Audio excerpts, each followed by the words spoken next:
in the shadows where nightmares come to life. Sins and Salvations returns with a Halloween series starting September 30th.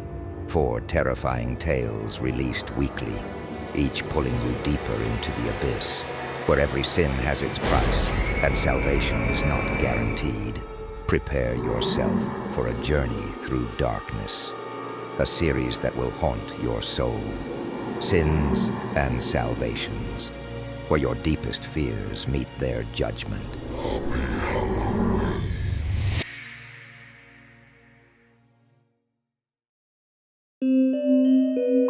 Welcome back, dear listeners, to Sins and Salvations, where every story takes you deeper into the shadows of the human soul, where our choices carry eternal consequences. Tonight, we journey into a place that looks perfect, but is anything but. Imagine waking up in a town that feels too perfect, its streets eerily clean, its people too cheerful, but no one remembers who they really are, including you. What would you do if every step forward unraveled a truth more horrifying than you could ever imagine? What if your greatest fear was that you were the one responsible for it all? In tonight's story, The Town of Shadows, we follow Michael Turner, a journalist, as he navigates the unnerving perfection of a town that seems to exist outside of time, where memories are erased and sins are never forgiven. Brace yourself as we uncover the truth that has been buried deep within Michael's mind, a truth that threatens to consume him. Prepare yourself, listeners, for the tale of mystery, paranoia, and a weight of forgotten sins. Welcome to the Town of Shadows.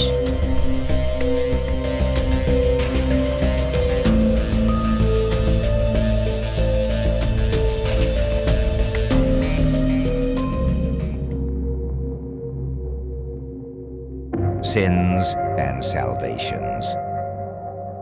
In the darkest corners of the mind, where memories twist and shadows whisper, lies a truth we dare not confront. For every sin, there is a reckoning. But what if you couldn't remember your sins? What if the truth was buried so deep, it rewrote your reality? Welcome to Sins and Salvations. These stories are written and produced by Jamil Jones. Prepare yourself for the eternal consequences of earthly choices. The Town of Shadows. Part 1. Michael Turner awoke with a start, his heart thudding in his chest. The air was thick with the smell of lavender, but it did little to soothe the growing tension that knotted his stomach. He blinked hard, trying to shake the grogginess from his mind. But the fog wasn't just in his head. It seemed to hang in the air outside the window of the small, perfect room. Where am I? As he swung his legs off the bed, his feet touched the cold, wooden floor with a jolt. The room around him was pristine, too pristine. Lace curtains fluttered in a soft breeze. A single painting of a field of sunflowers hung on the wall, and the sunlight streaming in was too golden. It was like a scene frozen in time, untouched by decay or dust. Michael stumbled to the door, his journalist instincts stirring, telling him something was deeply wrong. He couldn't remember how he had gotten here. The last thing he remembered was driving late at night, heading back from an interview for a story about missing people. Then, nothing. He stepped outside, blinking into the bright, sterile light. The town that stretched before him was picturesque to the point of absurdity. It looked like something out of a 1950s postcard. Neatly trimmed lawns, white picket fences, flower beds bursting with color. But it was too perfect, too clean, like a movie set built to deceive. The silence was unnerving. There were no birds, no cars, no distant hum of life. And yet the townspeople began to appear, smiling at him with faces that didn't quite move naturally.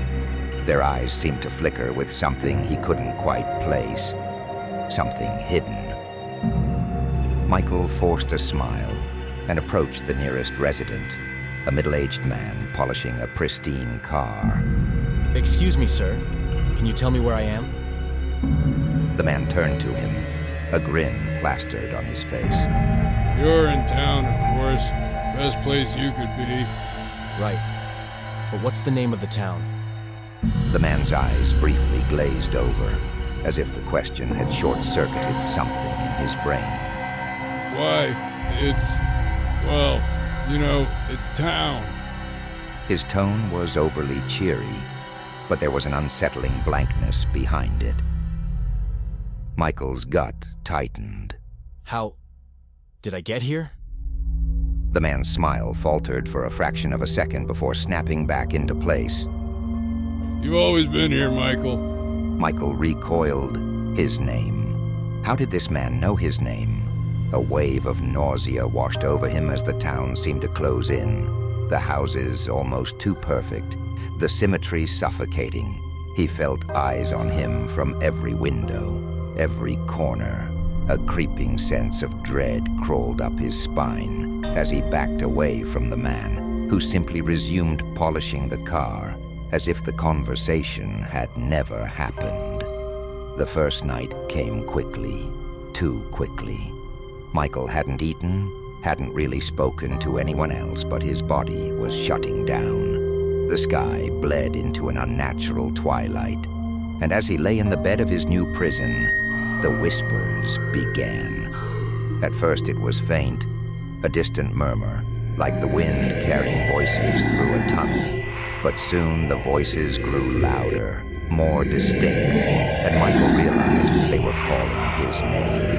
He bolted upright, sweat slicking his skin, his heart hammering in his chest. Outside the window, the fog swirled, thicker now, almost sentient. Figures moved within it, indistinct, their shapes shifting like shadows that hadn't yet decided what form to take. In his dream, no.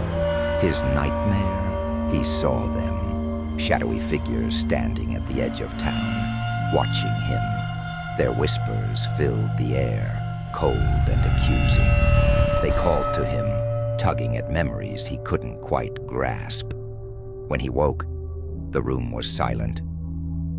Too silent. The next day, Michael ventured out again, determined to make sense of the town. There had to be an explanation, a rational, logical reason for why everything felt so wrong. He decided to explore the town square, hoping to find a newspaper stand, a post office, something that could anchor him to reality. He found the old newspaper office tucked away behind the immaculate buildings. It looked out of place, aged, worn, as though time had passed it by. The door creaked as he pushed it open, revealing a room layered in dust. Desks sat abandoned, old typewriters frozen mid-sentence, blank sheets of paper scattered across the floor. Then Michael saw it, his own face staring back at him from a yellowed press pass lying on one of the desks. It was his, no doubt about it. But the name on the card was fading, as if it were being erased from existence. A chill ran down his spine. He grabbed the pass and tucked it into his pocket, feeling a sense of urgency gnawing at him. His own identity was slipping away, just like the strange, unnatural calm that gripped the town. Michael's growing paranoia found its peak at the diner. He had ventured inside after hours of fruitless searching for answers. The waitress, dressed in a pristine uniform that looked like it hadn't aged in decades, approached him with a wide, unsettling smile. What'll it be today, Michael? He froze. Hope, how do you know my name?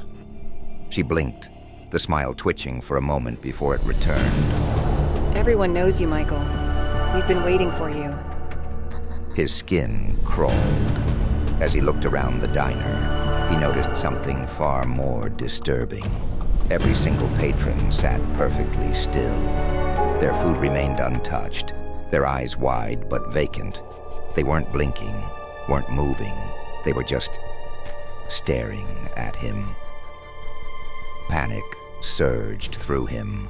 He stumbled out of the diner, gasping for air. The town was suffocating him, wrapping around him like a vice. The more he pressed for answers, the more the town seemed to shift against him, as though it was alive, feeding off his fear. That night, the whispers returned, louder than ever. By now, Michael had begun keeping a notebook, jotting down every strange occurrence, every fleeting detail that didn't fit. The more he wrote, the more fragmented his memories became. It was as though the town was pulling his mind apart, piece by piece. He returned to the library, desperate for something, anything that could explain the nightmare he was living. The library was vast, but the shelves were filled with empty books. Some pages held fragments of nonsensical stories, while others seemed to describe events that made no sense. His frustration mounted as he flipped through the volumes, his heart racing with every blank page. Then he saw her. An elderly woman sat in the corner, her thin frame hunched over a book that appeared just as empty as the others. Her eyes were clouded, but there was a flicker of awareness in them that set her apart from the rest of the town. Michael approached her cautiously. Do you know what's happening here? The woman didn't look up. We weren't always here. Michael leaned in, his pulse quickening. What do you mean? She finally lifted her gaze, her voice barely a whisper. This town, it takes from us. Our memories, our pasts. We forge, and we don't ask questions, because the questions bring the shadows.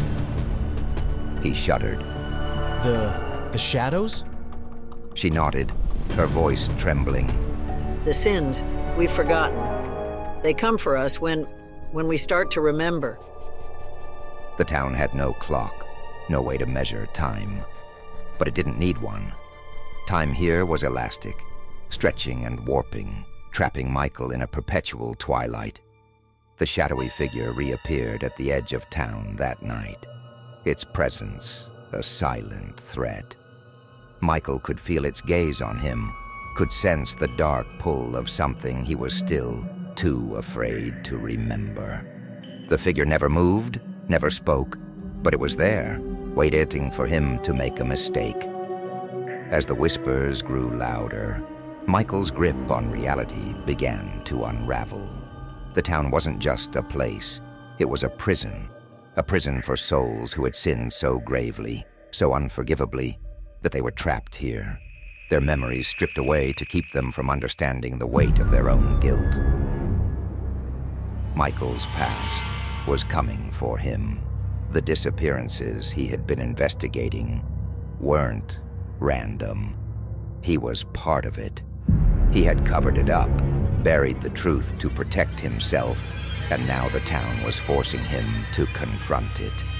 The fog thickened, swirling around him as he stood at the edge of the mist, staring into the void. The figure took a step forward, its voice a low, rumbling growl that echoed in the darkness. You can't run from your sins forever, Michael.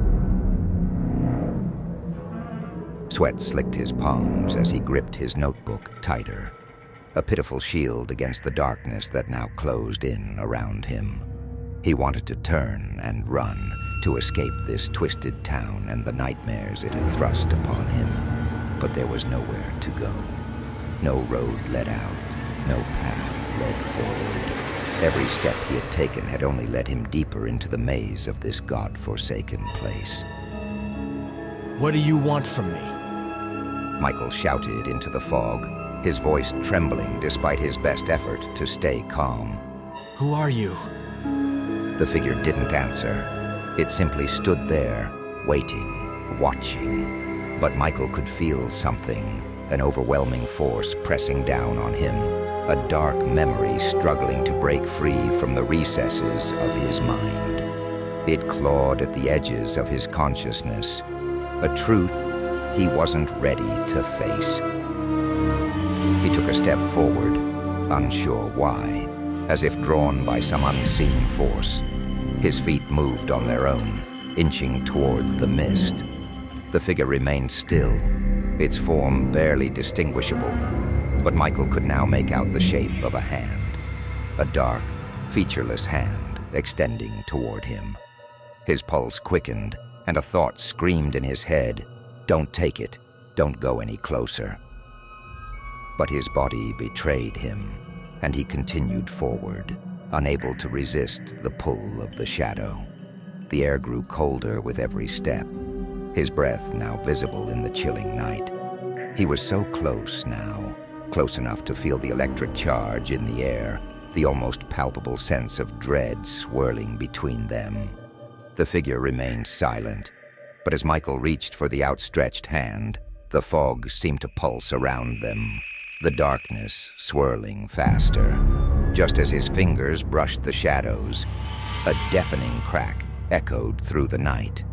The sound of splintering wood snapped him out of his trance, and Michael jerked back, spinning around to face the source of the noise. The clock tower. The once perfect clock in the town square, frozen at 3:13, had suddenly shattered. The hands now moved erratically, jerking and spinning out of control. The glass face cracked and splintered, raining shards onto the empty square below. The ground shook beneath Michael's feet, a low rumble that seemed to vibrate through the entire town. And then, from the depths of the mist, came a voice.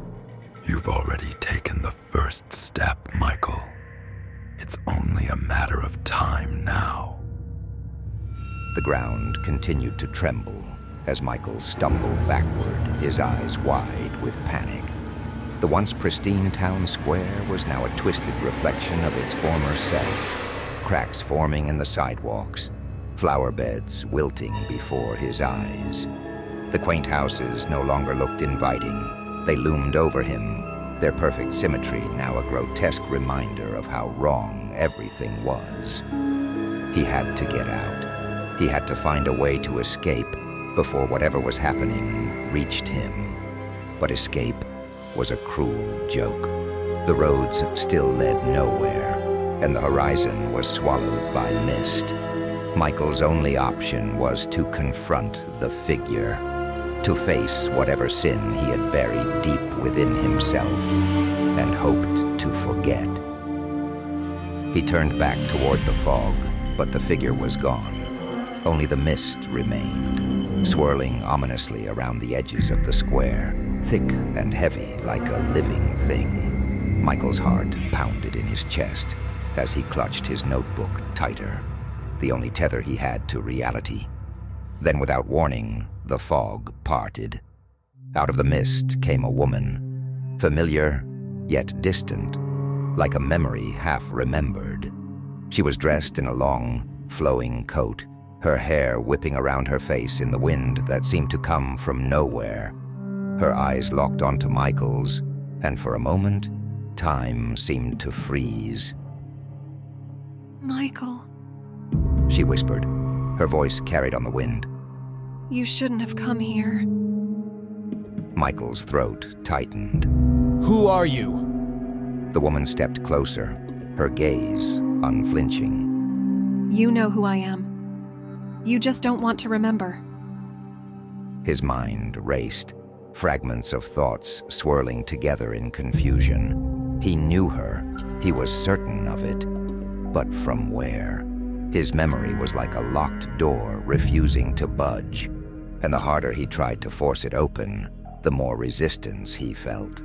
You've forgotten, haven't you? She asked softly, her tone laced with a sadness that tugged at something deep inside him. Forgotten what you did. What brought you here? Michael shook his head, backing away from her. I don't know what you're talking about. But the words felt hollow, even as they left his lips. The woman stopped, her eyes narrowing. Lies won't save you, Michael. Not anymore. Her words hung in the air like a death sentence, and Michael's stomach turned as the truth began to claw its way to the surface. He couldn't deny it any longer. The memories were there, lurking in the dark corners of his mind, waiting to be unearthed. A sharp pain shot through his head, and he doubled over, clutching his temples. Images flashed before his eyes, brief, disjointed glimpses of faces, places, moments in time that he had buried deep. He saw himself, younger, standing in an office, shaking hands with a man he didn't recognize. He saw a folder handed over, thick with documents. He saw money exchanging hands. And then he saw the faces, the missing people. His chest tightened, and a cold sweat broke out across his skin. No, it couldn't be true. He couldn't be responsible. He wasn't like that. He was a journalist, a seeker of truth. He hadn't done anything wrong. But the images didn't stop. The flashes became more intense, the scenes unfolding faster and faster. He saw himself signing papers, making deals, covering up the disappearances. And the worst part, he had done it willingly. He had helped them disappear. Michael staggered back, gasping for air, his mind reeling from the truth. The weight of it was too much to bear. How could he have forgotten? How could he have lived with himself? You're starting to remember, aren't you? The woman said, her voice gentle yet unwavering. You helped them. You covered up their disappearances, and when the guilt became too much, you buried it. But the town, it doesn't let you forget. Not forever. Michael dropped to his knees, the reality of his actions crashing down on him like a tidal wave. He had thought he was a hero, a defender of the truth, but in reality, he was just as corrupt as the people he had been investigating. Tears welled in his eyes as he looked up at the woman, his voice barely a whisper. Why did I do it? The woman knelt beside him, her eyes filled with a mixture of pity and sorrow.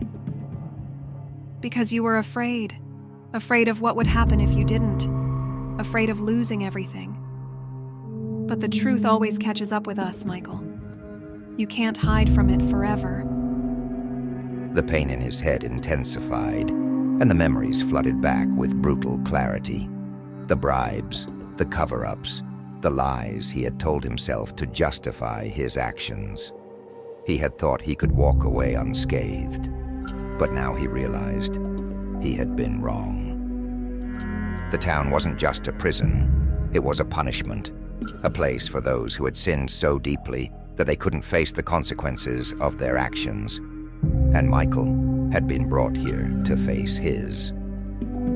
He looked up at the woman, his voice trembling. Is there any way out? She shook her head slowly. No. Once you remember, there's no escaping the truth. The weight of her words settled over him like a shroud, and for the first time since he had arrived in the town, Michael felt truly alone. The shadowy figure, the whispers, the fog, they had all been leading him to this moment, to the truth he had tried so desperately to forget. And now that he remembered, there was no going back. The fog began to close in around him, thick and suffocating. The woman stood, stepping back into the mist, her form fading into the swirling darkness. Michael watched her disappear, his heart heavy with the knowledge that he had brought this upon himself. The town was silent now, the perfect facade crumbling away as the truth was revealed. The roads still led nowhere, the houses still stood, but the illusion of peace had been shattered. Michael was no longer a journalist searching for answers. He was a man trapped by his own sins, with no hope of redemption. The shadowy figure reappeared at the edge of the fog, its presence looming larger now, more tangible. It stepped forward, and this time, Michael didn't back away. He was ready to face whatever came next. And so, dear listeners, we leave Michael Turner standing at the edge of the mist, with the truth of his past creeping even closer, in a town where the perfect facade has crumbled and his sins have surfaced. Michael's journey is only beginning. But remember, the shadows are never far behind, and Michael's story is far from over. What lies in the fog? What more will he discover about the darkness within himself? The answers are waiting, but patience is key. Tune into part 2 next week, where the stakes rise higher and the mysterious grow deeper. Michael's descent into the town of shadows will continue, and the truth may be darker than he could ever imagine. Because in this town, not everyone gets to escape, and not every truth can be forgotten.